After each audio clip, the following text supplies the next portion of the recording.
When we're doing this stationing mat exercise, we're having him sit first. He loves doing this mat exercise, so if you are allowing him to go on there, having him sit and making sure he waits till you allow him to go on there, you're a little bit more powerful in his eyes because he can't play this game without you doing it with him.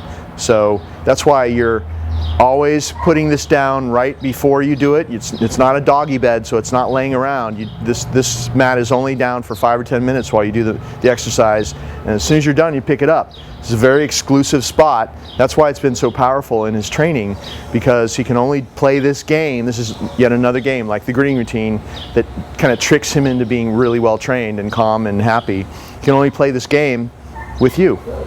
So we put the mat down, we make sure he's on a leash or somewhere that he can't run over and plop down on it, because that's what he's going to want to do. We get him, we bring him up to it on a leash, we have him sit, and then no. See how he wants to go there, but don't let him jump the gun.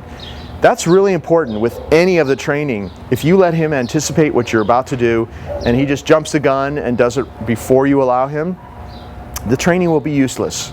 Because this is all about him really waiting till you actually give him the command or give him the release. So if he has to wait every time, see how he's waiting to be allowed to go on, go, down. That period of 2-3 seconds when he waited there, good.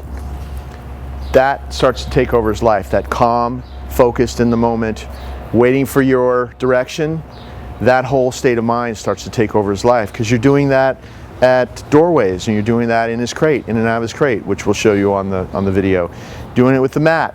All these little places where all you have to do is make sure for 3 to 5 seconds that he waits until you actually allow him to do something. It's that focus that puts him in the state of mind where all good behavior comes from. So you want to really pay attention to that. And when you're doing these exercises, try to be as calm as you can and as focused as you can. Good. Because if you're moving quickly and you're, for example, tossing the food to him and, you know, walking around, you're unfocused, that's how he will be. So it's kind of like the secret of dog training is that for the dog to become calm or to stay calm and focused and not behave badly, at least when you're handling him, you have to go there to a certain extent yourself so that he can be that way. And right now we have him in a downstay on the mat, and I practice walking around both ways. Good. The beauty of this mat exercise is that whatever he learns on the mat, he's going to be able to do out in public without the mat later on. So that's why the first thing I ever did with him was practice this, the first day I started training him. Good. And he learned to downstay really quickly because he learned it on the mat, and then when you start practicing it without the mat, he knows how to do it already. And also it's all about the stay. And when you practice on the mat like this, you can, well, you've already seen the basic downstay where you walk both ways around the dog. Most dogs can't even do that because they will pop up when their owner walks behind them. So of course that's the first thing that we take care of. And then we go from there, good, to more advanced types of downstays. Like the example is I'm doing this in my big yard because I have a lot of different options. Different gates to go out. You need to show him. I'm going out this gate, and I'm also leaving the yard going through the other gate so that he thinks I've left, and show Chet while I'm gone, okay? And then I come back. Oh, he's still there. Excellent. Good. If you're walking, if you're far away from him, you can say good before you get there. But then another one with the reward. Good. See how he's waiting till I put it on the mat and he takes it off the mat? He wanted to take it, but then he stopped himself. He waited till I deposited the food, and then he took it off the mat. That means he's in the moment with you. He's focused, he's calm, he's playing the game the right way. And when he comes out of doing this, even if you did this exercise for 5 minutes a day, you can do it in your living room, your kitchen, and do the same things, going up and down the stairs, going to other rooms, coming back, going out the front door, knock on the front door, and all that kind of stuff. When he come back, he's like this, 5 minutes a day doing those sorts of things. He comes out of this exercise and he's super calm. And it's where all good behavior comes from, this state of mind that this mat puts him into. See how he's waiting until I actually, good, put the reward there? That's what you're looking for. And so he already knows how to do this. All you have to do is my part so that he continues this with you. So I went out that gate. I'm going to go into the house now, and if you can show where I'm going. And if you're ever going to do anything that's difficult for him to do, it's okay to remind him what you want him to keep doing. So instead of using stay, which is old-fashioned stuff, we don't use that anymore. We teach him to wait to be released. Down means to stay, sit means to stay, but instead of doing that, I'm just going to remind him down before I go in here, because he hasn't done this very much. I'm inside the house now. I'm actually going to go to the window. I'm going to bang. You may not be able to see me, but I'm banging on the window so I know you can hear it. He's looking at me going, what's wrong with that guy? And so I'm going to come out. Oh, he's still there. And if he ever does something exceptional like that, I'm going to give him 2 pieces. Give a bigger reward when he does something special. No. Good. See, he went to touch my hand. I said no. He backed off, and I gave it to him. So you can also do things like pull on the leash.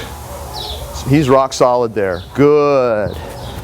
Most dogs, when you pull on their leash, they get up and come to you. But he knows better than that. And you can even do it from different angles, because sometimes they're fine from straight ahead, but if you pull them from the side a little bit, they'll get up.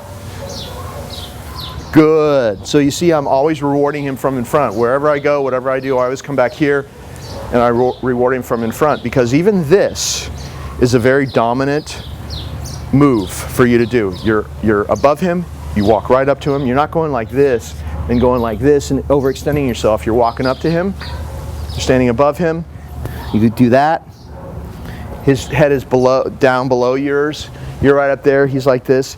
It's subtle, but your position here is very dominant. You're giving him food. He's waiting until you withdraw to take it. It's all really positive as far as what he will perceive you as being if you do these subtle things.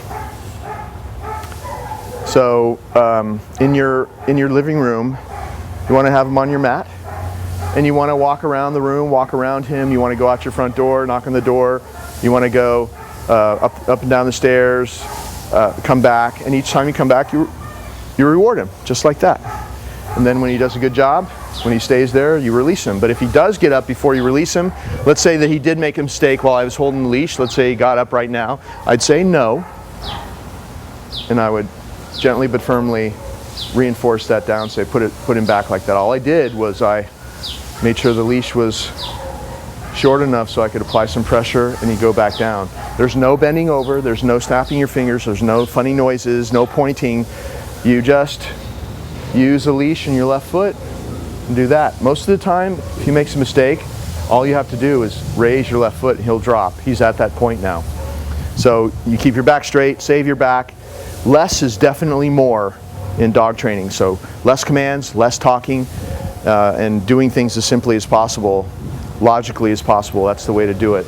Any kind of bending over, pointing, snapping fingers, shushing noises, anything like that, snapping your fingers, will do things that works up the dog, makes him worked up, gets him excited, overstimulated, and that state of mind is where bad behavior comes from. So whatever you're doing when he's with you, you want to be calm so that he's calm. If he leaves the mat, you say no. Let's say he left the mat and ran off. You say no, you stay calm. You grab the leash. Wherever he goes, it's going to be dragging behind him. You step into him. Okay, let's pretend he got up and he left. I've said no, I've gotten the leash. Come on. Walk him all the way back like this with your left turns. You only said one thing, no. Because you already said down once when this started. You want down, or any command you say, to hold for 5 minutes if need be. You said it once, you meant it the first time, he knows that. That's how you have a solid downstay, and you don't have to keep repeating yourself. Because once you repeat yourself, it all falls apart anyway.